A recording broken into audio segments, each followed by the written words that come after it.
ಆತ್ಮೀಯ ವಿದ್ಯಾರ್ಥಿಗಳೇ, ತರಗತಿ 8 ವಿಷಯ ವಿಜ್ಞಾನ ಅಧ್ಯಾಯ 2 ಸೂಕ್ಷ್ಮಜೀವಿಗಳು ಮಿತ್ರ ಮತ್ತು ಶತ್ರು ಎಂಬ ಪಾಠದಲ್ಲಿ 2 ಅವಧಿಯಲ್ಲಿ ಕೆಲವು ಕಲಿಕಾಂಶಗಳನ್ನು ನೀವು ಕಲಿತಿದ್ದೀರಿ. ಅದರಲ್ಲಿ ಸೂಕ್ಷ್ಮಜೀವಿಗಳು ಅಂದ್ರೇನು, ಸೂಕ್ಷ್ಮಜೀವಿಗಳನ್ನು ವೀಕ್ಷಿಸಲಿಕ್ಕೆ ಸೂಕ್ಷ್ಮದರ್ಶಕ ಯಂತ್ರವನ್ನು ಕಂಡುಹಿಡಿದಿರ್ತಕ್ಕಂತಹ ರಾಬರ್ಟ್ ಹುಕ್ ಬಗ್ಗೆ ತಿಳ್ಕೊಂಡ್ರಿ, ಮತ್ತು ವೀಕ್ಷಣೆ ಮಾಡಿದ್ರಿ. ಅಷ್ಟೇ ಅಲ್ಲ, ಸೂಕ್ಷ್ಮಜೀವಿಗಳ 5 ವಿಧಗಳಾಗಿರ್ತಕ್ಕಂತಹ ಬ್ಯಾಕ್ಟೀರಿಯಾ, ಶಿಲೀಂಧ್ರ, ಪ್ರೋಟೋಜೋವಾ, ಶೈವಲಗಳು ಮತ್ತು ವೈರಸ್ಗಳ ಬಗ್ಗೆ ತಿಳ್ಕೊಂಡ್ರಿ. ಅಷ್ಟೇ ಅಲ್ಲ, ಬ್ಯಾಕ್ಟೀರಿಯಾ, ವೈರಸ್ಸು, ಶಿಲೀಂಧ್ರ, ಶೈವಲಗಳು ಮತ್ತು ಪ್ರೋಟೋಜೋವಾದಿಂದ ಬರ್ತಕ್ಕಂಥ ರೋಗಗಳು ಬಗ್ಗೆ ತಿಳ್ಕೊಂಡ್ರಿ. ಮತ್ತು ಸೂಕ್ಷ್ಮಜೀವಿಗಳು ಎಲ್ಲಿ ವಾಸಿಸ್ತವೆ ಅಂತಕ್ಕಂಥ ವಿಚಾರವನ್ನು ತಿಳ್ಕೊಂಡ್ರಿ. ಶೀತ ಪ್ರದೇಶದಿಂದ ಹಿಡಿದು ಜೋಗು ಪ್ರದೇಶದವರೆಗೆ, ಮತ್ತು ಮರುಭೂಮಿಯಲ್ಲೂ ಸಹ ಪ್ರಾಣಿಗಳು ಮತ್ತು ಸಸ್ಯಗಳ ದೇಹದ ಹೊರಗೆ ಮತ್ತು ಒಳಗೆ ಏನು ಮಾಡ್ತೇವೆ, ವಾಸಿಸ್ತಕ್ಕಂಥ ಅಂಶವನ್ನು ಕಳೆದ ಮೊದಲನೇ ಅವಧಿಯಲ್ಲಿ ತಿಳ್ಕೊಂಡ್ರಿ. ಸೂಕ್ಷ್ಮಜೀವಿಗಳು ಮತ್ತು ನಾವು, ಮತ್ತು ನಮಗೆ ಆ ಸೂಕ್ಷ್ಮಜೀವಿಗಳು ಯಾವ ರೀತಿ ಸ್ನೇಹಮಯವಾಗಿದ್ದಾವೆ, ಮತ್ತು ಮೊಸರು ಮತ್ತು ಬ್ರೆಡ್ ತಯಾರಿಕೆಯಲ್ಲಿ ಸೂಕ್ಷ್ಮಜೀವಿಗಳ ಪಾತ್ರವನ್ನು ತಿಳ್ಕೊಂಡ್ರಿ. ಮತ್ತು ಹಾಲು ಮೊಸರಾಗಲಿಕ್ಕೆ ಕಾರಣವಾಗಿರ್ತಕ್ಕಂಥ ಲ್ಯಾಕ್ಟೋಬ್ಯಾಸಿಲೈ ಬ್ಯಾಕ್ಟೀರಿಯಾ ಬಗ್ಗೆ ತಿಳ್ಕೊಂಡ್ರಿ. ಮತ್ತು ಬ್ರೆಡ್ ತಯಾರಿಕೆಯಲ್ಲಿ ಈಸ್ಟ್ನ ಉದುಗುವಿಕೆ ಬಗ್ಗೆ ವಿಚಾರವನ್ನು ಮೊದಲನೇ ಅವಧಿಯಲ್ಲಿ ತಿಳ್ಕೊಂಡ್ರಿ. ಅಷ್ಟೇ ಅಲ್ಲ, ಸೂಕ್ಷ್ಮಜೀವಿಗಳನ್ನು ವಾಣಿಜ್ಯ ಬಳಕೆಗಾಗಿ ಅಂದರೆ ಮದ್ಯ ಇರ್ಬೋದು, ವೈನ್ ಇರ್ಬೋದು, ಮತ್ತು ಅಸಟಿಕ್ ಆಮ್ಲಗಳ ತಯಾರಿಕೆಯಲ್ಲಿ ನಾವು ಸೂಕ್ಷ್ಮಜೀವಿಗಳನ್ನು ಯಾವ ರೀತಿ ಬಳಸಿಕೊಂಡು ಉದುಗುವಿಕೆಯ ಮುಖಾಂತರ ಸಕ್ಕರೆಯನ್ನು ಆಲ್ಕೋಹಾಲ್ ಆಗಿ ಪರಿವರ್ತಿಸುವ ಕ್ರಿಯೆಯಾಗಿರ್ತಕ್ಕಂತಹ ಉದುಗುವಿಕೆಯ ಬಗ್ಗೆ ಮೊದಲನೇ ಅವಧಿಯಲ್ಲಿ ತಿಳ್ಕೊಂಡ್ರಿ. ಈ ಉದುಗುವಿಕೆಯನ್ನು ಫಸ್ಟ್ ಪರಿಚಯಿಸಿದವರು ಯಾರಪ್ಪ ಅಂತಂದರೆ 1852ರಲ್ಲಿ ಲೂಯಿ ಫ್ಯಾಕ್ಚರ್ ಅಂತಕ್ಕಂಥನು ಈ ಉದುಗುವಿಕೆ ಕ್ರಿಯೆಯನ್ನು ಕಂಡುಹಿಡಿದ. ಇಷ್ಟನ್ನು ನೀವೇನು ಮಾಡಿದ್ರಿ ಮೊದಲನೇ. ಮತ್ತು ಅಷ್ಟೇ ಅಲ್ಲ, ಸೂಕ್ಷ್ಮಜೀವಿಗಳನ್ನ ಔಷಧಿಗಳಲ್ಲಿ ಬಳಕೆ, ಬ್ಯಾಕ್ಟೀರಿಯಾ ಮತ್ತು ಶಿಲೀಂಧ್ರವನ್ನು ಔಷಧಿಗಳ ಬಳಕೆಯಲ್ಲಿ ಬಳಸ್ತಾರೆ. ಆ ಉದಾಹರಣೆ ಯಾವುದಪ್ಪ ಅಂತಂದರೆ ಸೆಪ್ಟೊಮೈಸಿನ್ ಅಂತಕ್ಕಂಥದ್ದು, ಟೆಟ್ರಾಸೈಕ್ಲಿನ್ನು ಮತ್ತು ಎರಿಥ್ರೋಮೈಸಿನ್ ಅಂತಕ್ಕಂಥ ಔಷಧಿಗಳನ್ನು ಸೂಕ್ಷ್ಮಜೀವಿ ಮತ್ತು ಬ್ಯಾಕ್ಟೀರಿಯಾಗಳಿಂದ ತಯಾರಿಸ್ತಾರೆ. ಅಷ್ಟೇ ಅಲ್ಲ, ಲಸಿಕೆಗಳನ್ನು ಸಹ ಸೂಕ್ಷ್ಮಜೀವಿಗಳಿಂದ ಕಾಲರ ಇರ್ಬೋದು, ಕ್ಷಯ ಇರ್ಬೋದು, ಸಿಡುಬು ಇರ್ಬೋದು ಮತ್ತು ಹೆಪಟೈಟಿಸ್ ರೋಗಗಳ ವಿರುದ್ಧ ರಕ್ಷಣೆ ಕೊಡಲಿಕ್ಕೆ ಲಸಿಕೆಗಳನ್ನು ಸಹ ಸೂಕ್ಷ್ಮಜೀವಿಗಳನ್ನು ಬಳಸ್ಕೊಂಡು ನಾವೇನು ಮಾಡಿದ್ವಿ, ಇದನ್ನು ಮಾಡಿದ್ವಿ. ಇಷ್ಟು ಕಲಿಕಾಂಶಗಳನ್ನು ಮೊದಲನೇ ಅವಧಿಯಲ್ಲಿ ಕಲ್ತ್ಕೊಂಡ್ರಿ. ಎರಡನೇ ಅವಧಿಯಲ್ಲಿ ಮಣ್ಣಿನ ಫಲವತ್ತತೆಯನ್ನು ಹೆಚ್ಚಿಸುವಲ್ಲಿ ಬ್ಯಾಕ್ಟೀರಿಯಾಗಳ ಪಾತ್ರವಾಗಿರ್ತಕ್ಕಂಥ ರೈಸೋಬಿಯಮ್ಮು, ಸುಡೋಮೋನಾಸು ಮುಂತಾದ ಬ್ಯಾಕ್ಟೀರಿಯಾಗಳನ್ನು ಎರಡನೇ ಅವಧಿಯಲ್ಲಿ ತಿಳ್ಕೊಂಡ್ರಿ. ಅಷ್ಟೇ ಅಲ್ಲ, ಕೆಲವು ಬ್ಯಾಕ್ಟೀರಿಯಾಗಳು ಪರಿಸರವನ್ನು ಸ್ವಚ್ಛಗೊಳಿಸುವಲ್ಲಿ ಪ್ರಮುಖ ಪಾತ್ರ ವಹಿಸ್ತಕ್ಕಂಥದ್ದನ್ನು ತಿಳ್ಕೊಂಡ್ವಿ. ಹಾನಿಕಾರಕ ಸೂಕ್ಷ್ಮಜೀವಿಗಳ ಬಗ್ಗೆ ತಿಳ್ಕೊಂಡ್ರಿ. ಮತ್ತು ಮಾನವನಲ್ಲಿ ರೋಗಕ್ಕೆ ಕಾರಣವಾಗಿರ್ತಕ್ಕಂತಹ ಸೂಕ್ಷ್ಮಜೀವಿಗಳು ಮತ್ತು ಯಾವುದಪ್ಪ ಅಂದರೆ ಮಲೇರಿಯಾ ಇರ್ಬೋದು, ಮತ್ತು ಡೆಂಗ್ಯೂ ಇರ್ಬೋದು, ಚಿಕನ್ ಗುನ್ಯಾ ಇರ್ಬೋದು, ಪೋಲಿಯೋಕ್ಕೆ ಕಾರಣವಾಗಿರ್ತಕ್ಕಂಥ ವೈರಸ್ಸು, ಬ್ಯಾಕ್ಟೀರಿಯಾಗಳಿಂದ ಬರ್ತಕ್ಕಂಥ ಮಾನವನಿಗೆ ಬರ್ತಕ್ಕಂಥ ರೋಗಗಳು, ಹರಡ್ತಕ್ಕಂಥ ಮಾಧ್ಯಮ ಮತ್ತು ರೋಗವಾಹಕ ಯಾವುದು ಮತ್ತು ಅವನ ರಕ್ಷಣೆ ಯಾವ ರೀತಿ ನಿಯಂತ್ರಣ ಮಾಡ್ತಕ್ಕಂಥ ಕ್ರಮಗಳನ್ನು ಎರಡನೇ ಅವಧಿಯಲ್ಲಿ ನೀವು ಸಂಕ್ಷಿಪ್ತವಾಗಿ ಮಕ್ಕಳೇ ತಿಳ್ಕೊಂಡಿದ್ದೀರಿ. ನೀವು ಈಗ ಮೂರನೆಯ ಅವಧಿಯಲ್ಲಿ ನಾವು ಕಲಿತಾ ಇರತಕ್ಕಂಥ ಕಲಿಕಾಂಶಗಳು ಯಾವುವು ಅಂತಂದರೆ, ಮೊದಲನೇದಾಗಿ ಪ್ರಾಣಿಗಳಿಗೆ ರೋಗ ಉಂಟು ಮಾಡುವ ಸೂಕ್ಷ್ಮಜೀವಿಗಳು, ಅಂದರೆ ಸಾಕು ಪ್ರಾಣಿಗಳಿಗೆ ರೋಗ ಉಂಟು ಮಾಡತಕ್ಕಂಥ ಸೂಕ್ಷ್ಮಜೀವಿಗಳು ಯಾವುವು. ಎರಡನೇದಾಗಿ ಸಸ್ಯಗಳಿಗೆ ರೋಗ ಉಂಟು ಮಾಡುವ ಸೂಕ್ಷ್ಮಜೀವಿಗಳು ಯಾವುವು. ಬರೀ ಪ್ರಾಣಿಗಳಿಗೆ ಅಷ್ಟೇ ಅಲ್ಲ, ಸಸ್ಯಗಳಿಗೆ ರೋಗ ಉಂಟು ಮಾಡತಕ್ಕಂಥ ಸೂಕ್ಷ್ಮಜೀವಿಗಳು ಯಾವ್ಯಾವು ಅಂತಕ್ಕಂಥ ನೋಡೋಣ. ಎರಡನೇ ಫಲಿತಾಂಶ. ಮೂರನೇದು, ಕೆಲವು ಸೂಕ್ಷ್ಮಜೀವಿಗಳಿಂದ ಆಹಾರ ವಿಷಮಯವಾಗುತ್ತದೆ. ಆ ಆಹಾರ ವಿಷಮಯವಾಗಲಿಕ್ಕೆ ಕಾರಣವಾಗಿರ್ತಕ್ಕಂತಹ ಸೂಕ್ಷ್ಮಜೀವಿಗಳು ಯಾವುವು. ಅಷ್ಟೇ ಅಲ್ಲ, ನಾಲ್ಕನೇದು ಆಹಾರ ಸಂರಕ್ಷಣೆ ಅಂತ ಇದೆ. ಆಹಾರ ಸಂರಕ್ಷಣೆಯಲ್ಲಿ ಇಷ್ಟು ಕಲಿಕಾಂಶಗಳಿವೆ. ರಾಸಾಯನಿಕ ವಿಧಾನದಿಂದ ಆಹಾರ ಕೆಡದಂಗೆ ಯಾವ ರೀತಿ ರಕ್ಷಣೆ ಮಾಡ್ಬೋದು. ಎಣ್ಣೆದು ಅಡಿಗೆ ಉಪ್ಪಿನಿಂದ ಯಾವ ರೀತಿ ಆಹಾರ ಪದಾರ್ಥಗಳನ್ನ ಕೆಡದಂಗೆ ಸಂರಕ್ಷಣೆ ಮಾಡ್ಬೋದು. ಸಕ್ಕರೆಯಿಂದ ಕೆಲವು ಸ್ವೀಟ್ಗಳನ್ನ ಯಾವ ರೀತಿ ಸಂರಕ್ಷಣೆ ಮಾಡ್ಬೋದು. ಎಣ್ಣೆ ಮತ್ತು ವಿನೇಗರ್ನಿಂದ ಯಾವ ರೀತಿ ಆಹಾರ ಸಂರಕ್ಷಣೆ ಮಾಡ್ಬೋದು. ಶಾಖ ಮತ್ತು ತಂಪು ವಿಧಾನದಿಂದ ಯಾವ ರೀತಿ ಆಹಾರ ಸಂರಕ್ಷಣೆ ಮಾಡತಕ್ಕಂಥ ವಿಧಾನವನ್ನು ನಾವು ತಿಳ್ಕೊಳ್ಳೋಣ. ಮತ್ತೆ ಕೊನೆಯದಾಗಿ ಸಂಗ್ರಹಣೆ ಮತ್ತು ಪಟ್ಟಣ ಕಟ್ಟುವಿಕೆಯ ಮುಖಾಂತರ ಯಾವ ರೀತಿ ಆಹಾರವನ್ನ ಸಂರಕ್ಷಣೆ ಮಾಡೋಣ. ಐದನೇದಾಗಿ ನೈಟ್ರೋಜನ್ ಸ್ಥಿರೀಕರಣದ ಬಗ್ಗೆ ನಾವು ತಿಳ್ಕೊಳ್ಳೋಣ. ಹಾಗಾದ್ರೆ ಮೊದಲನೇ ಫಲಿತಾಂಶವಾಗಿರ್ತಕ್ಕಂಥ ಪ್ರಾಣಿಗಳಿಗೆ ರೋಗ ಉಂಟು ಮಾಡತಕ್ಕಂಥ ಸೂಕ್ಷ್ಮ ಜೀವಿಗಳು ಅಂತ ಐತೆ. ಈಗ ಹಲವಾರು ಸೂಕ್ಷ್ಮ ಜೀವಿಗಳು ಮಾನವರಲ್ಲಿ ಅನೇಕ ರೋಗಗಳನ್ನ ಉಂಟು ಮಾಡ್ತವೆ. ಅದೇ ರೀತಿ ಸಸ್ಯಗಳಿಗೂ ಸಹ ಕೆಲವು ಸೂಕ್ಷ್ಮ ಜೀವಿಗಳು ರೋಗವನ್ನು ಉಂಟು ಮಾಡ್ತಕ್ಕಂಥದ್ದು ಗೊತ್ತಿದೆ ನಿಮಗೆ. ಆಗ ಉದಾಹರಣೆಗೆ ಈಗ ಆಂಥ್ರಾಕ್ಸ್ ಅಂತಕ್ಕಂಥದ್ದು ಒಂದು ರೋಗ ಪ್ರಾಣಿಗಳಿಗೆ ಬರ್ತೈತಿ. ಈ ಆಂಥ್ರಾಕ್ಸ್ ಅಂತಕ್ಕಂಥ ರೋಗಕ್ಕೆ ಕಾರಣವಾಗಿರ್ತಕ್ಕಂಥ ಬ್ಯಾಕ್ಟೀರಿಯಾ ಯಾವುದಪ್ಪ ಅಂತಂದ್ರೆ ಆಂಥ್ರಾಕ್ಸ್ ಬ್ಯಾಸಿಲೈ ಅಂತಕ್ಕಂಥ ಬ್ಯಾಕ್ಟೀರಿಯಾದಿಂದ ಬರ್ತೈತಿ. ಇದನ್ನ ರಾಬರ್ಟ್ ಕೋಚ್ ಅಂತಕ್ಕಂಥವನು 1876ರಲ್ಲಿ ಆಂಥ್ರಾಕ್ಸ್ ರೋಗವನ್ನ ಪತ್ತೆ ಹಚ್ಚಿದ. ಮತ್ತೆ ಆ ಆಂಥ್ರಾಕ್ಸ್ ರೋಗಕ್ಕೆ ಕಾರಣವಾಗಿರ್ತಕ್ಕಂಥ ಬ್ಯಾಕ್ಟೀರಿಯಾ ಯಾವುದಪ್ಪ ಅಂತಂದ್ರೆ ಆಂಥ್ರಾಕ್ಸ್ ಬ್ಯಾಸಿಲೈ ಅಂತಕ್ಕಂಥದ್ದು. ಅಂದ್ರೆ ಈ ಬ್ಯಾಕ್ಟೀರಿಯಾದಿಂದ ಮಾನವ ಮತ್ತು ಪ್ರಾಣಿಗಳಿಗೆ ಜಾನುವಾರುಗಳಂದ್ರೆ ನಾವು ಸಾಕುವ ಮನೆಯಲ್ಲಿ ಸಾಕುವ ಪ್ರಾಣಿಗಳಿಗೆ ಜಾನುವಾರುಗಳು ಅಂತ ಕರೀತೇವೆ. ಮಾನವರಿಗೆ ಮತ್ತು ಜಾನುವಾರುಗಳಿಗೆ ತಗುಲುವ ಭಯಾನಕ ರೋಗವಾಗಿದೆ ಯಾವುದಿದು ಆಂಥ್ರಾಕ್ಸ್. ಜಾನುವಾರುಗಳಿಗೆ ತಗುಲ್ತಕ್ಕಂಥ ಕಾಲು ಬಾಯಿ ರೋಗಕ್ಕೆ ಕಾರಣವಾಗಿರ್ತಕ್ಕಂಥ ಬ್ಯಾಕ್ಟೀರಿಯಾ ಯಾವುದಪ್ಪ ಅಂದ್ರೆ ಆಂಥ್ರಾಕ್ಸ್ ಬ್ಯಾಸಿಲೈ ಅಂತಕ್ಕಂಥದ್ದು. ಇದು ಬಂತಪ್ಪ ಅಂದ್ರೆ ನಾಲಿಗೆ ಮೇಲೆ ಏನಾಗುತ್ತೆ, ಸಣ್ಣ ಸಣ್ಣ ಗುಳ್ಳೆಗಳು ಬರ್ತವೆ, ಹೊಟ್ಟೆ ಉಬ್ಬರಿಸ್ತತಿ, ಮೇವನ್ನ ಕಚ್ಚಿ ತಿನ್ನಕ್ಕಾಗಲ್ಲ. ಹಾಗಾಗಿ ಈ ಭಯಾನಕ ರೋಗ ಬಂದು ಪ್ರಾಣಿ ಆಹಾರವನ್ನು ತಿನ್ನದೆ ಏನಾಗುತ್ತೆ, ಈ ಆಂಥ್ರಾಕ್ಸ್ ಬ್ಯಾಸಿಲೈಯಿಂದ ಕಾಲು ಬಾಯಿ ರೋಗಕ್ಕೆ ಕಾಲು ನಡೆಯಕ್ಕೆ ಬರ್ದಂಗೆ ಕಾಲು ಊದ್ಕೊಳ್ತತಿ. ಇದಕ್ಕೆ ಏನ್ ಮಾಡಪ್ಪ ಅಂದ್ರೆ ವೈದ್ಯರಿಂದ ಸೂಕ್ತ ಚಿಕಿತ್ಸೆಯನ್ನು ಕೊಟ್ಟು ಈ ರೋಗವನ್ನು ನಾವೇನ್ ಮಾಡ್ಬೋದು, ಗುಣಪಡಿಸ್ಬೋದು. ಅದೇ ರೀತಿ ಸಸ್ಯಗಳಿಗೂ ಸಹ ರೋಗವನ್ನು ಉಂಟು ಮಾಡ್ತಕ್ಕಂಥ ಕೆಲವು ಸೂಕ್ಷ್ಮ ಜೀವಿಗಳಿವೆ. ಉದಾಹರಣೆ ಗೋಧಿಗಿರ್ಬೋದು, ಭತ್ತ ಇರ್ಬೋದು, ಕಬ್ಬು ಇರ್ಬೋದು, ಕಿತ್ಲೆ ಗಿಡಕ್ಕಿರ್ಬೋದು, ಸೇಬು ಇರ್ಬೋದು, ಇತರ ಸಸ್ಯಗಳಿಗೂ ಸಹ ರೋಗವನ್ನ ಉಂಟು ಮಾಡ್ತಕ್ಕಂಥ ಸೂಕ್ಷ್ಮ ಜೀವಿಗಳು ಇರ್ತವೆ. ಅಷ್ಟೇ ಅಲ್ಲ, ಈ ರೋಗ ಬಂತಪ್ಪ ಅಂತಂದ್ರೆ ಸಸ್ಯಗಳಲ್ಲಿ ಬೆಳೆಯ ಇಳುವರಿ ಏನಾಗುತ್ತಪ್ಪ ಅಂತಂದ್ರೆ ಕುಂಠಿತಗೊಳ್ಳಿಕ್ಕೆ ಕೆಲವು ಸಸ್ಯಗಳಿಗೆ ರೋಗ ಉಂಟು ಮಾಡ್ತಕ್ಕಂಥ ಸೂಕ್ಷ್ಮ ಜೀವಿಗಳೇ ಕಾರಣ. ಈ ರೀತಿಯ ಸಸ್ಯ ರೋಗಗಳಿಗೆ ಸೂಕ್ಷ್ಮಾಣುಗಳನ್ನು ಕೊಲ್ತಕ್ಕಂಥ ನಿರ್ದಿಷ್ಟ ಔಷಧಿಗಳನ್ನು ಸಿಂಪಡಿಸೋದ್ರ ಮುಖಾಂತರ ಸಸ್ಯಗಳಿಗೆ ಬರ್ತಕ್ಕಂತಹ ನಾವು ರೋಗಗಳನ್ನು ಏನ್ ಮಾಡ್ಬೋದಪ್ಪ ಅಂತಂದ್ರೆ ತಡೆಗಟ್ಟಬಹುದು. ಈಗ ಉದಾಹರಣೆಗೆ ಸಿಟ್ರಸ್ ಕ್ಯಾಂಕರ್ ಅಂತ ಬರ್ತದೆ. ಈ ಸಿಟ್ರಸ್ ಕ್ಯಾಂಕರ್ ಅಂತಕ್ಕಂಥದ್ದು ಇದು ಸಸ್ಯದ ಒಂದು ರೋಗದ ಹೆಸರು. ಈ ಸಿಟ್ರಸ್ ಕ್ಯಾಂಕರ್ ಅಂತಕ್ಕಂಥದ್ದು ಯಾವ ಗಿಡಕ್ಕೆ ಬರುತ್ತಪ್ಪ ಅಂತಂದ್ರೆ ನಿಂಬೆ ಜಾತಿಯ ಮತ್ತು ಕಿತ್ತಳೆ ಜಾತಿಗೆ ಬರ್ತಕ್ಕಂಥ ಸಸ್ಯ ರೋಗ. ಸಿಟ್ರಸ್ ಕ್ಯಾಂಕರ್ ಅಂತಂದ್ರೆ ನಿಂಬೆ ಮತ್ತು ಕಿತ್ತಳೆ ಜಾತಿಗೆ ಬರ್ತಕ್ಕಂಥ ಒಂದು ಸಸ್ಯ ರೋಗ. ಹಾಗಾದ್ರೆ ಈ ಸಿಟ್ರಸ್ ಕ್ಯಾಂಕರ್ ಅಂತಕ್ಕಂಥ ಬರ್ಲಿಕ್ಕೆ ಕಾರಣವಾಗಿರ್ತಕ್ಕಂಥ ಸೂಕ್ಷ್ಮ ಜೀವಿ ಯಾವ್ದಪ್ಪ ಅಂತಂದ್ರೆ ಬ್ಯಾಕ್ಟೀರಿಯಾ ಅಂತ ಹೇಳ್ತೀವಿ.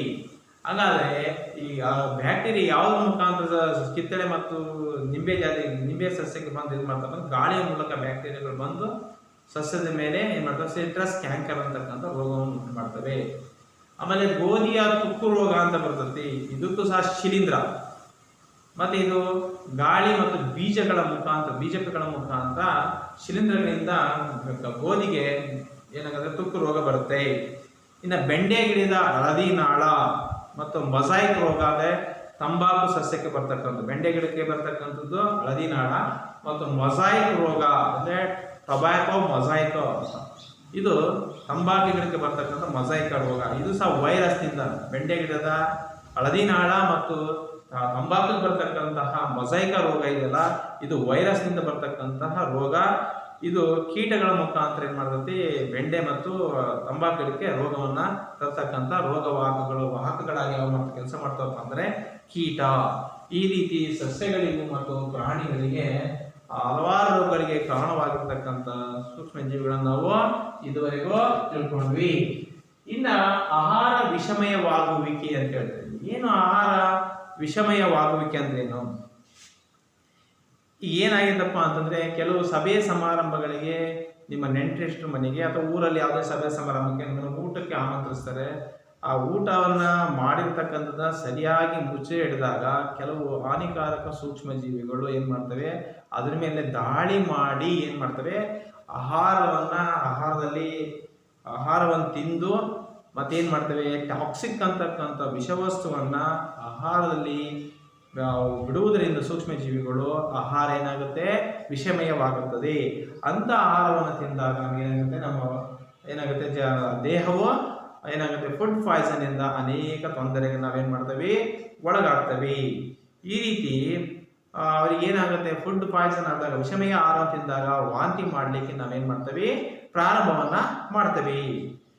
ಅವನನ್ನು ಆಸ್ಪತ್ರೆಗೆ ಕರೆದೊಯ್ದು ಸೂಕ್ತ ಚಿಕಿತ್ಸೆಯನ್ನು ಕೊಟ್ಟು ಏನು ಮಾಡ್ಬೋದು, ವಿಷಮಯವಾಗುವ ಪರಿಸ್ಥಿತಿಯನ್ನು ನಾವೇನು ಮಾಡ್ಬೋದು, ಹತೋಟಿಗೆ ತರಲಿಕ್ಕೆ ನಾವೇನು ಮಾಡಬೇಕು, ಅಂಥ ವ್ಯಕ್ತಿಯನ್ನು ಮಾಡಬೇಕು ಸಮೀಪದ ಆರೋಗ್ಯ ಕೇಂದ್ರಗಳಿಗೆ ಕರೆದುಕೊಂಡು ಹೋಗಿ ತೋರಿಸೋದ್ರ ಮುಖಾಂತರ ನಾವೇನು ಮಾಡ್ಬೋದು, ಅದಕ್ಕೋಸ್ಕರ ಆಹಾರ ವಿಷಮಯವಾಗುವುದನ್ನು ತಡೆಗಟ್ಟಕ್ಕೋಸ್ಕರ ಮಾಡಬೇಕು, ಯಾವುದೇ ಆಹಾರ ಪದಾರ್ಥಗಳನ್ನು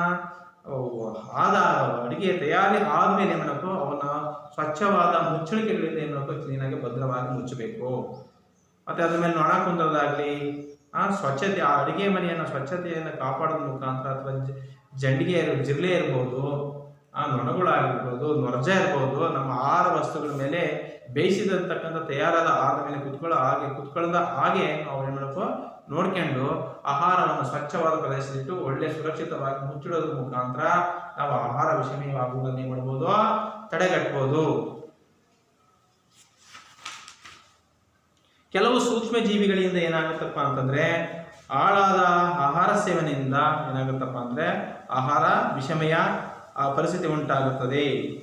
ಒಂದು ವೇಳೆ ನಮ್ಮ ಆಹಾರದ ಮೇಲೆ ಬೆಳೆಯುವ ಸೂಕ್ಷ್ಮ ಜೀವಿಗಳು ಏನು ಮಾಡ್ತವೆ, ನಮ್ಮ ಆಹಾರವನ್ನು ತಿಂದು ಟಾಕ್ಸಿಕ್ ಅಂತಕ್ಕಂಥ ವಿಷವಸ್ತುವನ್ನು ಬಿಡುಗಡೆ ಮಾಡೋದ್ರಿಂದ ಏನಾಗುತ್ತೆ, ಆಹಾರ ವಿಷಮಯ ಆಗುತ್ತದೆ. ಆದ್ದರಿಂದ ಆಹಾರ ಹಾಳಾಗುವುದನ್ನು ತಪ್ಪಿಸಲು ನಾವೇನು ಮಾಡ್ತೇವೆ, ಅದನ್ನು ಸಂರಕ್ಷಣೆ ಮಾಡಬೇಕು. ದೀರ್ಘಕಾಲ ಸಂರಕ್ಷಣೆ ಮಾಡಬೇಕಾದ ಆಹಾರ ಸೂಕ್ಷ್ಮ ಜೀವಿಗಳಿಂದ ಹಾಳಾಗೋದನ್ನು ತಪ್ಪಿಸೋಕ್ಕೋಸ್ಕರ ನಾವೇನು ಮಾಡಬೇಕು, ಆಹಾರ ವಿಷಮಯವಾಗುವುದನ್ನು ತಪ್ಪಿಸೋಕ್ಕೋಸ್ಕರ ಆಹಾರ ಸಂರಕ್ಷಣೆಯ ವಿಧಾನವನ್ನು ಮಾಡಬೇಕು. ಆ ಆಹಾರ ಸಂರಕ್ಷಣೆಯಲ್ಲಿ ಮಾಡಬೇಕಾದ್ರೆ ಒಂದನೇದಾಗಿ ರಾಸಾಯನಿಕ ವಿಧಾನ ಇದೆ. ಅಡಿಗೆ ಉಪ್ಪಿನಿಂದ ಸಂರಕ್ಷಣೆ ಮಾಡ್ತೇವೆ, ಸಕ್ಕರೆಯಿಂದ ಸಂರಕ್ಷಣೆ ಮಾಡ್ತೇವೆ, ಎಣ್ಣೆ ಮತ್ತು ವಿನೇಗರ್ನಿಂದ ರಕ್ಷಣೆ ಮಾಡ್ತೇವೆ, ಶಾಖ ಮತ್ತು ತಂಪು ವಿಧಾನದಿಂದ ಮಾಡ್ತೇವೆ, ಸಂಗ್ರಹಣೆ ಮತ್ತು ಪಟ್ಟಣ ಕಟ್ಟುವಿಕೆಯಿಂದ ಮಾಡ್ತೇವೆ. ಏನಂದ್ರೆ ಆಹಾರ ಸಂರಕ್ಷಣೆ ಅಂದ್ರೆ ಏನಪ್ಪಾ ಅಂತಂದ್ರೆ, ಆಹಾರ ಧಾನ್ಯಗಳನ್ನು ಸಂರಕ್ಷಿಸಲಿಕ್ಕೆ ಮತ್ತು ಸಂಗ್ರಹಿಸಲು ಬಳಸುವ ವಿಧಾನಗಳನ್ನು ನಾವು ಆಹಾರ ಸಂರಕ್ಷಣೆ ಅಂತ ಹೇಳ್ತೇವೆ. ಆಹಾರ ಧಾನ್ಯಗಳನ್ನು ಸಂಗ್ರಹಿಸಲು ಮತ್ತು ಸಂರಕ್ಷಿಸಲು ಬಳಸ್ತಕ್ಕಂಥ ವಿಧಾನಕ್ಕೆ ನಾವು ಆಹಾರ ಸಂರಕ್ಷಣೆ ಅಂತ ಹೇಳ್ತೇವೆ. ಬೇಯಿಸಿದ ಆಹಾರವನ್ನು ನಾವು ಹೇಗೆ ಸಂರಕ್ಷಿಸುತ್ತೇವೆ, ಆಮೇಲೆ ಬಳಸದೇ ಉಳಿದಿರುವ ಬ್ರೆಡ್ ಇರ್ಬೋದು, ಆ ತೇವಾಂಶ ಪರಿಸ್ಥಿತಿಯಲ್ಲಿ ಏನಾಗುತ್ತೆ, ಆ ಶಿಲೀಂಧ್ರಗಳು ಬ್ರೆಡ್ ಮೇಲೆ ಬೆಳೆದು ಅದೇನಾಗುತ್ತೆ, ತಿನ್ನಕ್ಕೆ ಏನಾಗುತ್ತೆ, ಬರುವುದಿಲ್ಲ. ಈ ರೀತಿ ಆಹಾರ ಧಾನ್ಯಗಳನ್ನು ಸಂಗ್ರಹಣೆ ಮಾಡಲಿಕ್ಕೆ ಮತ್ತು ಸಂಗ್ರಹಿಸಲಿಕ್ಕೆ ಯಾವ ವಿಧಾನಗಳನ್ನು ಬಳಸ್ಕೊಂಡು ನಾವು ರಕ್ಷಣೆ ಮಾಡ್ತಕ್ಕಂಥದ್ದೇ ಆಹಾರ ಸಂರಕ್ಷಣೆ ಅಂತ ನಾವು ಹೇಳ್ತೇವೆ. ಹಾಗಾದರೆ ಬ್ರೆಡ್ ಇರ್ಬೋದು, ಅದನ್ನು ತೇವಾಂಶದ ಪರಿಸ್ಥಿತಿಯಲ್ಲಿ ಇಟ್ಬಿಟ್ರೆ ಬೇಗನೆ ಏನಾಗುತ್ತೆ, ಅದು ತೇವಾಂಶದಲ್ಲಿ ಶಿಲೀಂಧ್ರಗಳು ಬೆಳ್ಕೊಂಡು ಬ್ರೆಡ್ಡು ಹಾಳಾಗುತ್ತದೆ. ಆಮೇಲೆ ಸೂಕ್ಷ್ಮ ಜೀವಿಗಳು ನಮ್ಮ ಆಹಾರವನ್ನು ಏನು ಮಾಡ್ತೇವೆ, ಹಾಳು ಮಾಡ್ತವೆ. ಹಾಳಾದ ಆಹಾರ ಏನಾಗುತ್ತೆ, ಕೆಟ್ಟ ವಾಸನೆಯನ್ನು ಹೊರಸೂಸುತ್ತದೆ ಮತ್ತು ಕೆಟ್ಟ ರುಚಿ ಹಾಗೂ ಬದಲಾದ ಬಣ್ಣವನ್ನು ಹೊಂದಿರುತ್ತದೆ. ನೋಡಿ, ಅಷ್ಟೇ ಅಲ್ಲ, ಆಹಾರ ಕೆಟ್ಟೋಗೋದು ಅಷ್ಟೇ ಅಲ್ಲ, ರುಚಿನೂ ಏನಾಗುತ್ತೆ, ಕೆಟ್ಟೋಗುತ್ತೆ, ಅದರ ಬಣ್ಣನೂ ಸಹ ಏನಾಗುತ್ತೆ, ಬದಲಾಗ್ತದೆ. ಇದಕ್ಕೆಲ್ಲ ಕಾರಣ ಏನಪ್ಪ ಅಂತಂದ್ರೆ ಆಹಾರದ ಮೇಲೆ ಪ್ರತಿವರ್ತನೆ ಮಾಡ್ತಾ ಇರ್ತಕ್ಕಂಥ ಸೂಕ್ಷ್ಮ ಜೀವಿಗಳೇ ಕಾರಣ ಎಂಬುದನ್ನು ತಿಳ್ಕೊಳ್ತೇವೆ. ನಮ್ಮ ಮನೆಗಳಲ್ಲಿ ಆಹಾರವನ್ನು ಸಂರಕ್ಷಿಸತಕ್ಕಂಥ ಸಾಮಾನ್ಯ ಪದಾರ್ಥಗಳು ಇವೆ. ನಾವೀಗ ಅದನ್ನು ಅಧ್ಯಯನ ಮಾಡೋಣ. ಅದರಲ್ಲಿ ಮೊದಲನೇದಾಗಿ ರಾಸಾಯನಿಕ ವಿಧಾನ ಅಂತ ಹೇಳ್ತೇವೆ. ರಾಸಾಯನಿಕ ವಿಧಾನ ಅಂತಂದ್ರೆ ಸಾಮಾನ್ಯ ಉಪ್ಪನ್ನು, ಸೋಡಿಯಂ ಕ್ಲೋರೈಡ್ ಅಂತ ಹೇಳ್ತೇವೆ. ಮತ್ತು ಖಾದ್ಯ ತೈಲಗಳು ಸೂಕ್ಷ್ಮ ಜೀವಿಗಳನ್ನ ಬೆಳವಣಿಗೆಯನ್ನು ತಡೆಗಟ್ಟಲಿಕ್ಕೆ ಸಾಮಾನ್ಯವಾಗಿ ಬಳಸ್ತಕ್ಕಂಥ ರಾಸಾಯನಿಕಗಳಾಗಿವೆ. ರಾಸಾಯನಿಕ ವಿಧಾನದಲ್ಲಿ ಬಳಸ್ತಕ್ಕಂಥ ಆಹಾರ ಪದಾರ್ಥಗಳು ದೀರ್ಘಕಾಲ ಕೆಡದಂಗೆ ರಕ್ಷಣೆ ಮಾಡಲಿಕ್ಕೆ ಆಹಾರ ಜೊತೆಗೆ ಸೇರಿಸ್ತಕ್ಕಂಥ ರಾಸಾಯನಿಕ ವಸ್ತುಗಳು ಯಾವಪ್ಪ ಅಂತಂದ್ರೆ ನಾವು ಮನೆಯಲ್ಲಿ ಬಳಸ್ತಕ್ಕಂಥ ಅಡಿಗೆ ಉಪ್ಪು, ಸೋಡಿಯಂ ಕ್ಲೋರೈಡ್ ಅಂತ ಹೇಳ್ತೇವೆ. ಮತ್ತೆ ಕೆಲವು ಖಾದ್ಯ ತೈಲಗಳು ಸೂಕ್ಷ್ಮ ಜೀವಿಗಳ ಬೆಳವಣಿಗೆಯನ್ನ ಪ್ರತಿರೋಧಿಸಿ ಆಹಾರ ಕೆಡದಂಗೆ ರಕ್ಷಣೆ ಮಾಡ್ತವೆ. ಉದಾಹರಣೆ, ನಾವು ಉಪ್ಪಿನಕಾಯಿಯನ್ನು ಹಾಕ್ತೇವೆ.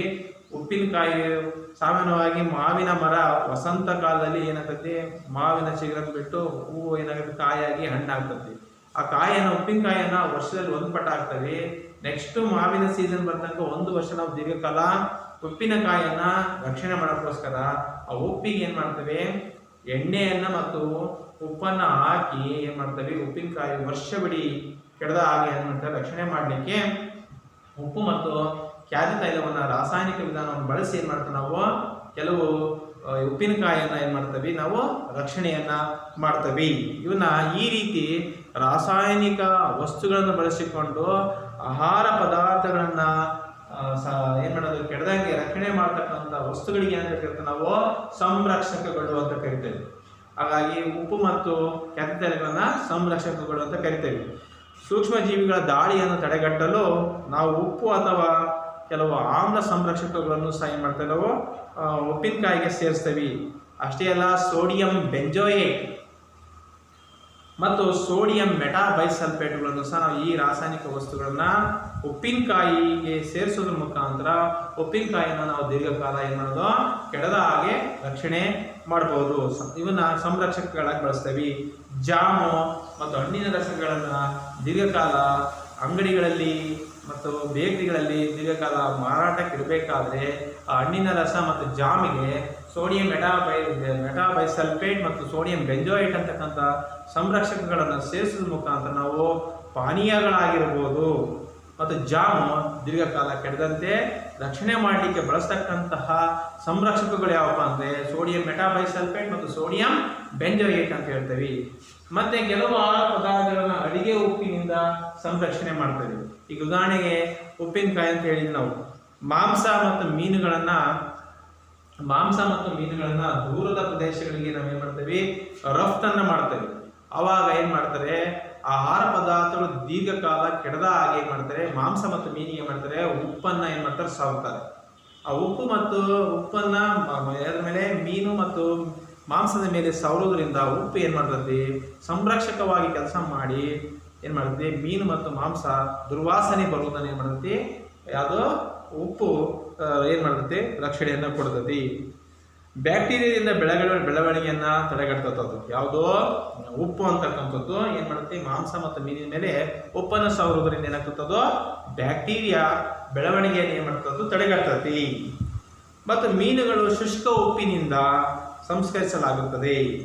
ನಲ್ಲಿಕಾಯಿ ಆಗಿರ್ಬೋದು, ಮಾವಿನಕಾಯಿ ಆಗಿರ್ಬೋದು, ಹುಣಸೆಹಣ್ಣು ಇತ್ಯಾದಿಗಳನ್ನು ಸಹ ಸಂರಕ್ಷಿಸಲಿಕ್ಕೆ ನಾವು ಅಡಿಗೆ ಉಪ್ಪನ್ನು ಏನ್ ಮಾಡ್ತೇವೆ ಬಳಸ್ತಕ್ಕಂಥದ್ದು. ಇದೇನ್ ಮಾಡುತ್ತೀವಿ, ಹುಣಸೆಹಣ್ಣು ಆಗಿರ್ಬೋದು, ಮಾವಿನಕಾಯಿ ಆಗಿರ್ಬೋದು, ನಲ್ಲಿಕಾಯಿ ಮೇಲೆ ಏನಾಗುತ್ತೆ ಉಪ್ಪು ಅದನ್ನು ಸೇರಿಸೋದ್ರಿಂದ ಏನ್ ಮಾಡ್ತೈತಿ, ಸೂಕ್ಷ್ಮ ಜೀವಿಗಳ ಬೆಳವಣಿಗೆಯನ್ನ ತಡೆಗಟ್ಟಿ ಈ ಮಾವಿನಕಾಯಿ ಮತ್ತು ಉಪ್ಪು ಯಾವುದೋ ನೆಲ್ಲಿಕಾಯಿ ಆಗಿರ್ಬೋದು, ಹುಣಸೆಹಣ್ಣು ಹಾಳಾಗುವುದನ್ನ ತಡೆಗಟ್ಟತಕ್ಕಂಥ ಕೆಲಸವನ್ನ ಉಪ್ಪು ಸಂರಕ್ಷಕವಾಗಿ ಕೆಲಸ ಮಾಡ್ತೈತಿ. ಇನ್ನು ಸಕ್ಕರೆಯಿಂದ ಸಂರಕ್ಷಣೆ ಅಂತ ಹೇಳ್ತೇವೆ. ನಾವು ಬೇಕರಿ ಐಟಮ್ಸ್ಗಳನ್ನು ನೋಡಿದಾಗ ಜಾಮ್ ಇರ್ಬೋದು, ಜೆಲ್ಲಿ ಇರ್ಬೋದು, ಹಣ್ಣಿನ ರಸಗಳನ್ನು ಸಕ್ಕರೆಯಿಂದ ಸಂರಕ್ಷಿಸ್ತಾರೆ. ಹೆಚ್ಚು ಸಕ್ಕರೆ ಅಂಶ ಇತ್ತಪ್ಪ ಅಂದರೆ ಆ ಸಕ್ಕರೆ ಏನು ಮಾಡ್ತೈತಿ, ಸೂಕ್ಷ್ಮ ಜೀವಿಗಳ ಬೆಳವಣಿಗೆಯನ್ನು ಏನು ಮಾಡ್ತೈತಿ ತಡೆಯುತ್ತದೆ. ಸಕ್ಕರೆಯು ಏನು ಮಾಡ್ತದೆ, ಹಣ್ಣಿನ ರಸದಲ್ಲಿರ್ತಕ್ಕಂಥ ತೇವಾಂಶದ ಪ್ರಮಾಣವನ್ನು ಕಡಿಮೆ ಮಾಡುವುದರ ಮೂಲಕ ಏನಾದ ಆಹಾರವನ್ನು ಹಾಳು ಮಾಡುವ ಬ್ಯಾಕ್ಟೀರಿಯಾದಿಂದ ಏನು ಮಾಡ್ತೈತಿ ರಕ್ಷಣೆಯನ್ನ ಕೊಡ್ತಕ್ಕಂಥ ಕೆಲಸವನ್ನ ಯಾರು ಮಾಡ್ತಪ್ಪ ಅಂತಂದ್ರೆ ಸಕ್ಕರೆ ಮಾಡ್ತೈತಿ. ನಾವು ಹಣ್ಣಿನ ರಸಕ್ಕೆ ಜಾಸ್ತಿ ಸಕ್ಕರೆ ಹಾಕಿದಾಗ ಅದು ತೇವಾಂಶವನ್ನು ಹೀರ್ಕೊಂಡು ಬ್ಯಾಕ್ಟೀರಿಯಾಗಳ ಬೆಳವಣಿಗೆಯನ್ನು ತಡೆಯೋದ್ರ ಮುಖಾಂತರ ಜಾಮ್ ಇರ್ಬೋದು, ಜೆಲ್ಲಿ ಇರ್ಬೋದು ಮತ್ತು ಹಣ್ಣಿನ ರಸವನ್ನು ದೀರ್ಘಕಾಲ ಸಂರಕ್ಷಣೆ ಮಾಡ್ತಕ್ಕಂಥ ಕೆಲಸವನ್ನ ಮಾಡ್ತದೆ. ಮತ್ತೆ ಎಣ್ಣೆ ಮತ್ತು ವಿನೇಗರ್ಗಳಿಂದ ರಕ್ಷಣೆ ಅಂತ ಹೇಳ್ತೇವೆ. ಎಣ್ಣೆ ಮತ್ತು ವಿನೇಗರ್ಗಳ ಬಳಕೆಯು ಉಪ್ಪಿನಕಾಯಿಯ ಕೆಡುವಿಕೆಯನ್ನ ತಪ್ಪಿಸುತ್ತದೆ. ನೋಡಿ, ಎಣ್ಣೆ ಮತ್ತು ಉಪ್ಪಿನಕಾಯಿ ಮಾಡಬೇಕಾದ್ರೆ ಜಾಸ್ತಿ ಎಣ್ಣೆ ಬೇಕು ಮತ್ತು ಉಪ್ಪಿನ ಪ್ರಮಾಣ ಜಾಸ್ತಿ ಬೇಕು. ಈ ಎಣ್ಣೆ ಮತ್ತು ವಿನೇಗರ್ಗಳ ಬಳಕೆಯಿಂದ ಉಪ್ಪಿನಕಾಯಿಯನ್ನು ನಾವು ಸಂರಕ್ಷಿಸಬಹುದು. ಏಕೆಂದರೆ ಈ ರೀತಿಯ ಪರಿಸರದಲ್ಲಿ ಬ್ಯಾಕ್ಟೀರಿಯಾಗಳ ಬದುಕಲಾರವು. ನೋಡಿ, ಎಣ್ಣೆ ಮತ್ತು ವಿನೇಗರ್ ಬಳಕೆ ಮಾಡಿಬಿಟ್ರೆ ಉಪ್ಪಿನಕಾಯಿಯಲ್ಲಿ ಆ ಒಂದು ಪರಿಸ್ಥಿತಿಯಲ್ಲಿ ಯಾವ ಸೂಕ್ಷ್ಮ ಜೀವಿಗಳು ಬೆಳೆಯಲ್ಲಪ್ಪ ಅಂತಂದರೆ ಬ್ಯಾಕ್ಟೀರಿಯಾಗಳು ಬದುಕಲಾರವು. ತರಕಾರಿಗಳಾಗಿರ್ಬೋದು, ಹಣ್ಣುಗಳಾಗಿರ್ಬೋದು, ಮತ್ತು ಏನಾಗ್ತದೆ ಮೀನಿರ್ಬೋದು ಮತ್ತು ಮಾಂಸಗಳು ಸಾಮಾನ್ಯವಾಗಿ ಈ ವಿಧಾನದಿಂದ ಏನು ಮಾಡ್ತೇವೆ ನಾವು ರಕ್ಷಣೆ ಮಾಡ್ತೇವೆ. ತರಕಾರಿ ಇರ್ಬೋದು, ಮೀನಿರ್ಬೋದು, ಮಾಂಸಗಳ ಮೇಲೆ ಎಣ್ಣೆ ಮತ್ತು ವಿನೇಗರನ್ನು ಹಾಕಿಬಿಟ್ರೆ ಅವು ಏನು ಮಾಡ್ತವೆ, ಸೂಕ್ಷ್ಮ ಜೀವಿಗಳ ಬೆಳವಣಿಗೆ ಗಟ್ಟು ದೀರ್ಘಕಾಲ ಈ ಪದಾರ್ಥಗಳು ಕೆಡದಾಗೆ ರಕ್ಷಣೆ ಮಾಡ್ತವೆ. ಇನ್ನು ಶಾಖ ಮತ್ತು ತಂಪು ವಿಧಾನ ಅಂತಕ್ಕಂಥದ್ದು ಆಹಾರ ಸಂರಕ್ಷಣೆಯ ಮತ್ತೊಂದು ವಿಧಾನ ಅಂತ ಹೇಳ್ತೇವೆ. ಇಲ್ಲಿ ಹಾಲನ್ನ ನಾವು ಏನು ಮಾಡ್ತೇವೆ, ಕರೆದಾದ್ಮೇಲೆ ಸಂಗ್ರಹಿಸಿಡಬೇಕಾದ್ರೆ ಹಾಲನ್ನ 65 ಡಿಗ್ರಿ ಸೆಲ್ಸಿಯಸ್ ತಾಪದಲ್ಲಿ ಸುಮಾರು 30 ನಿಮಿಷಗಳ ಕುದಿಸೋದ್ರಿಂದ ಏನಾಗುತ್ತಪ್ಪ ಅಂತಂದ್ರೆ ಹಾನಿಕಾರಕ ಬ್ಯಾಕ್ಟೀರಿಯಾಗಳು ಏನಾಗ್ತವೆ, ಸತ್ತೋಗ್ತವೆ. ಕುದಿಸೋದ್ರಿಂದ ಹಾಲಿನಲ್ಲಿರ್ತಕ್ಕಂಥ ಹಾನಿಕಾರಕ ಬ್ಯಾಕ್ಟೀರಿಯಾಗಳು ಏನು ಮಾಡ್ತವೆ, ಸತ್ತೋಗ್ತವೆ. ಇದೇ ರೀತಿ ನಾವು ಆಹಾರವನ್ನ ರೆಫ್ರಿಜರೇಟರ್ ಅಲ್ಲಿ ಇಡ್ತೇವೆ. ಫ್ರಿಡ್ಜ್ ತಂಪು ಪೆಟ್ಟಿಗೆ ಅಂತ ಹೇಳ್ತಾವಲ್ಲ, ಆ ತಂಪು ಪೆಟ್ಟಿಗೆಯಲ್ಲಿ 0 ಡಿಗ್ರಿ ಸೆಲ್ಸಿಯಸ್ ತಾಪ ಇರ್ತದೆ. ಆ 0 ಡಿಗ್ರಿ ಸೆಲ್ಸಿಯಸ್ ತಾಪದಲ್ಲಿ ಯಾವುದೇ ಸೂಕ್ಷ್ಮ ಜೀವಿಗಳ ಚಟುವಟಿಕೆ ಇರಲ್ಲ. ಆ 0 ಡಿಗ್ರಿ ಸೆಲ್ಸಿಯಸ್ ತಾಪದಲ್ಲಿ ಯಾವುದೇ ಸೂಕ್ಷ್ಮ ಜೀವಿಗಳು ಬದುಕಲಾರವು. ಹಾಗಾಗಿ ರೆಫ್ರಿಜರೇಟರ್ನಲ್ಲಿ ಇಟ್ಟಂಥ ಪದಾರ್ಥ ಏನಾಗುತ್ತೆ, ಯಾವುದೇ ಸೂಕ್ಷ್ಮ ಜೀವಿಗಳ ಹಾನಿಗೆ ಒಳಗಾಗದೆ ದೀರ್ಘಕಾಲ ನಾವು ಕೆಳದಂಗೆ ರಕ್ಷಣೆ ಮಾಡ್ಬೋದು. ಅಷ್ಟೇ ಅಲ್ಲ, ಈ ಪಾಶ್ಚರೀಕರಿಸಿರ್ತಕ್ಕಂಥ ಹಾಲನ್ನು ಏನು ಮಾಡ್ತದಪ್ಪ ಅಂತಂದರೆ ಸುಮಾರು 70 ಡಿಗ್ರಿ ಸೆಲ್ಸಿಯಸ್ ತಾಪದಲ್ಲಿ 15 ರಿಂದ 35 ನಿಮಿಷಗಳ ಕಾಲ ನಾವೇನು ಮಾಡ್ಬೋದಪ್ಪ ಅಂತಂದರೆ ಕಾಸಲಾಗುತ್ತದೆ. ತಕ್ಷಣ ಅದನ್ನು ತಂಪುಗೊಳಿಸಿ ಶೇಖರಿಸಲಾಗುತ್ತದೆ. ಈ ರೀತಿ ಮಾಡುವುದರಿಂದ ಇದು ಸೂಕ್ಷ್ಮ ಜೀವಿಗಳ ಬೆಳವಣಿಗೆಯನ್ನು ಮಾಡ್ತದೆ, ತಡೆಗಟ್ಟುತ್ತದೆ. ಈ ವಿಧಾನವನ್ನು ಆವಿಷ್ಕರಿಸಿದವರು ಯಾರಪ್ಪ ಅಂತಂದರೆ ಲೂಯಿಸ್ ಪ್ಯಾಶ್ಚರ್ ಅಂತಕ್ಕಂಥವ್ರು.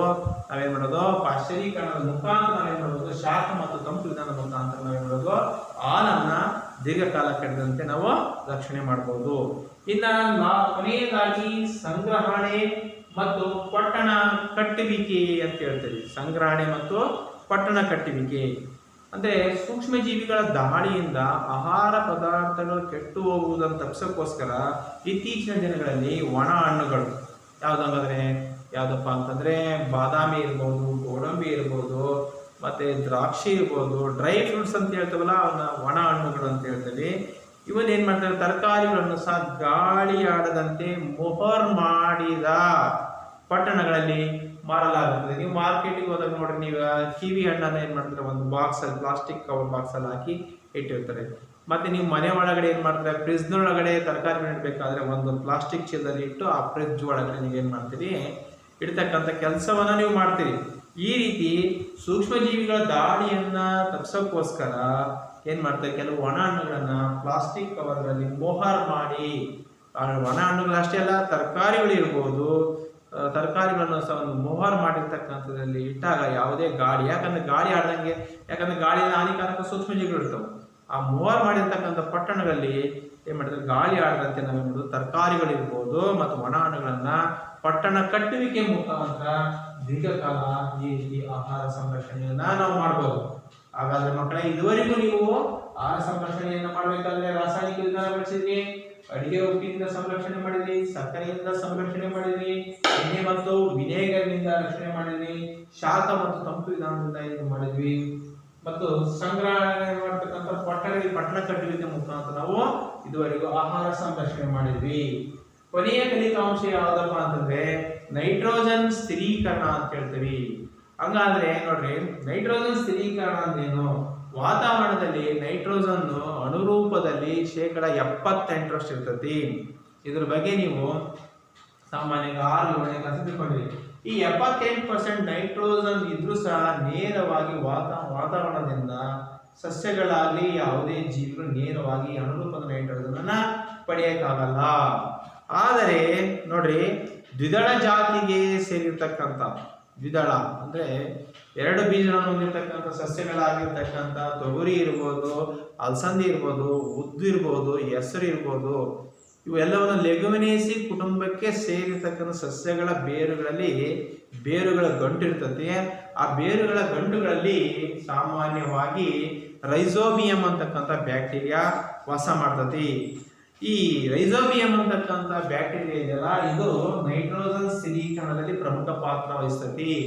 ಈ ರೈಸೋಬಿಯಂ ಅಂತಕ್ಕಂಥ ಬ್ಯಾಕ್ಟೀರಿಯಾ ವಾತಾವರಣದಲ್ಲಿರ್ತಕ್ಕಂಥ ನೈಟ್ರೋಜನ್ ಅನ್ನ ಏನ್ ಮಾಡುತ್ತೆ, 78% ನೈಟ್ರೋಜನ್ ಅನ್ನ ಏನ್ ಮಾಡ್ತತಿ, ನೇರವಾಗಿ ದ್ವಿದಳ ಸಸ್ಯದ ಬೇರಿನಲ್ಲಿ ವಾಸ ಮಾಡ್ತಕ್ಕಂಥ ರೈಸೋಬಿಯಂ ಇದೆಯಲ್ಲ, ಅದೇನ್ ಮಾಡ್ತಾರೆ, ಅನುರೂಪದ ನೈಟ್ರೋಜನ್ ಅನ್ನ, ವಾತಾವರಣದಲ್ಲಿ ಅನುರೂಪದ ನೈಟ್ರೋಜನ್ ಅನ್ನ ಸ್ವೀಕರಿಸಿ ಮಣ್ಣಿನಲ್ಲಿ ನೈಟ್ರೇಟ್ಗಳಾಗಿ ಪರಿವರ್ತನೆ ಮಾಡ್ತತಿ.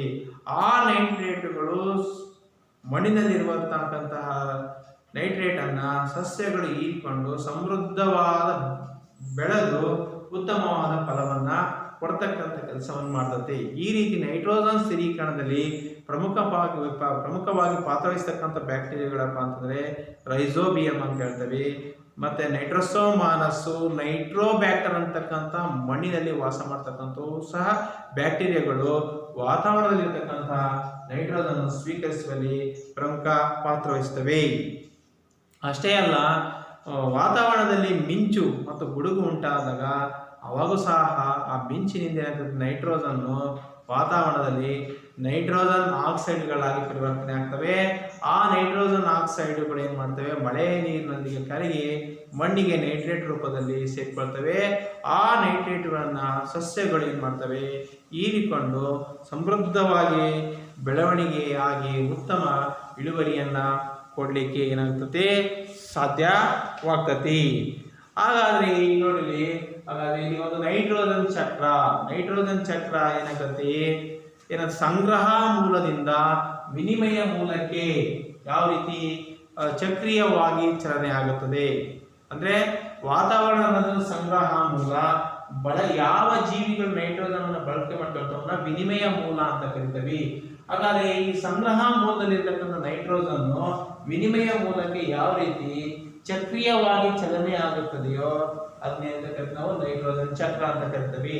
ಹಾಗಾದ್ರೆ ವಾತಾವರಣದಲ್ಲಿ ನೈಟ್ರೋಜನ್ ಪ್ರಮಾಣ 78% ಇರ್ತದೆ.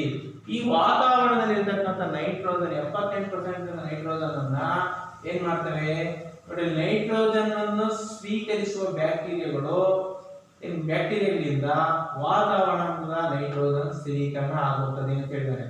ವಾತಾವರಣದಲ್ಲಿ 78% ಇದೆ. ಈ ನೈಟ್ರೋಜನ್ ಸ್ವೀಕರಿಸುವ ಬ್ಯಾಕ್ಟೀರಿಯಾಗಳಿಂದ ವಾತಾವರಣದ ನೈಟ್ರೋಜನ್ ಸ್ಥಿರೀಕರಣ ಆಗುತ್ತದೆ. ಈಗಾಗಲೇ ಏನ್ ಮಾಡ್ತಾರೆ, ಅನುರೂಪದ ನೈಟ್ರೋಜನ್ ಬ್ಯಾಕ್ಟೀರಿಯಾಗಳಾಗಿರ್ತಕ್ಕಂಥ ರೈಸೋಬಿಯಂ ಅಂತಕ್ಕಂಥ ಬ್ಯಾಕ್ಟೀರಿಯಾ ಏನ್ ಮಾಡ್ತದೆ, ವಾತಾವರಣದ ನೈಟ್ರೋಜನ್ ಏನ್ ಮಾಡ್ತತಿ, ಸ್ಥಿರೀಕರಣ ಮಾಡ್ಕೊಳ್ತತಿ.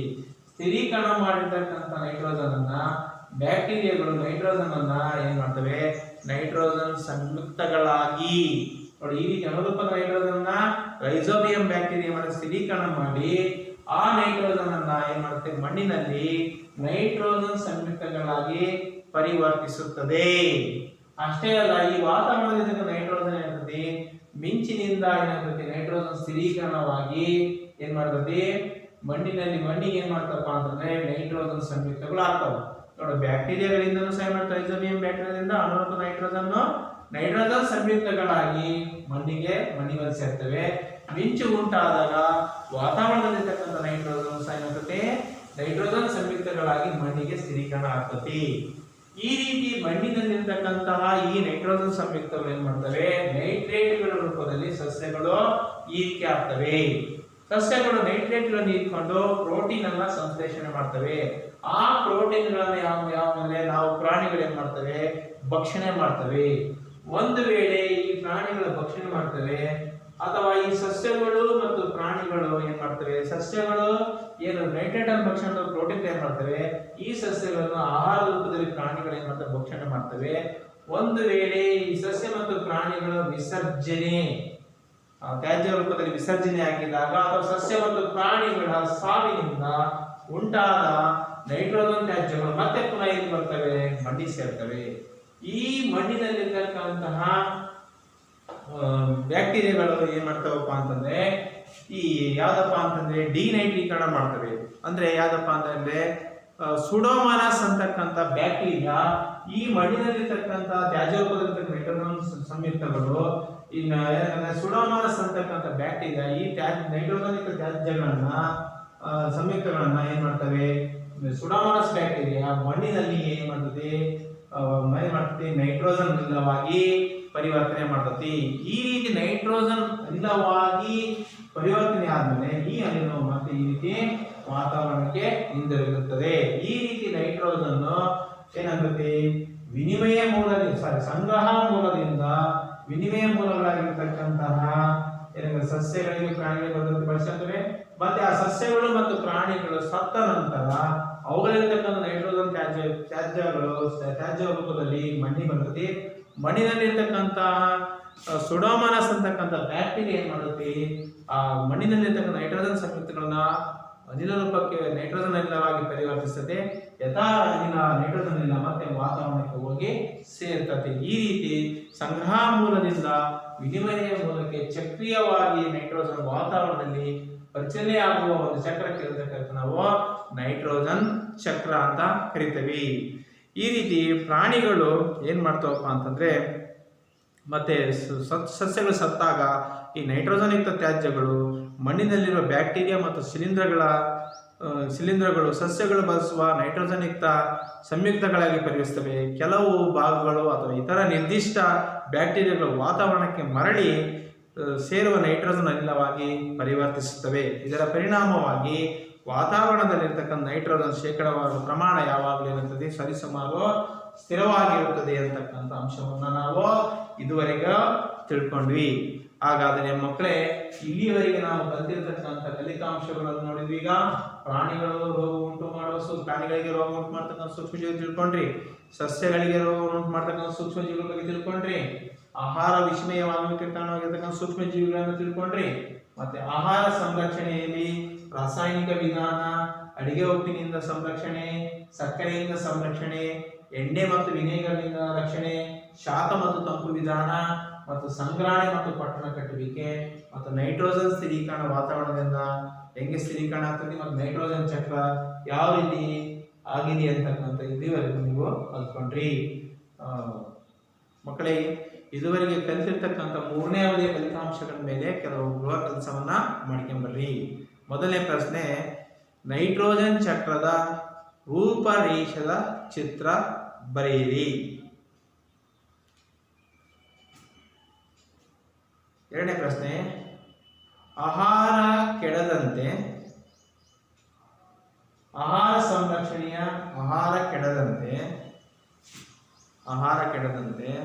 ಸಂರಕ್ಷಣೆ ಮಾಡುವ ವಿವಿಧ ವಿಧಾನಗಳನ್ನು ಹೆಸರಿಸಿ. ಮೂರನೇ ಪ್ರಶ್ನೆ, ಲಘುಮ ಸಸ್ಯಗಳ ಬೇರುಗಳಲ್ಲಿ ಕಂಡುಬರುವ ಬ್ಯಾಕ್ಟೀರಿಯಾವನ್ನ ಹೆಸರಿಸಿ.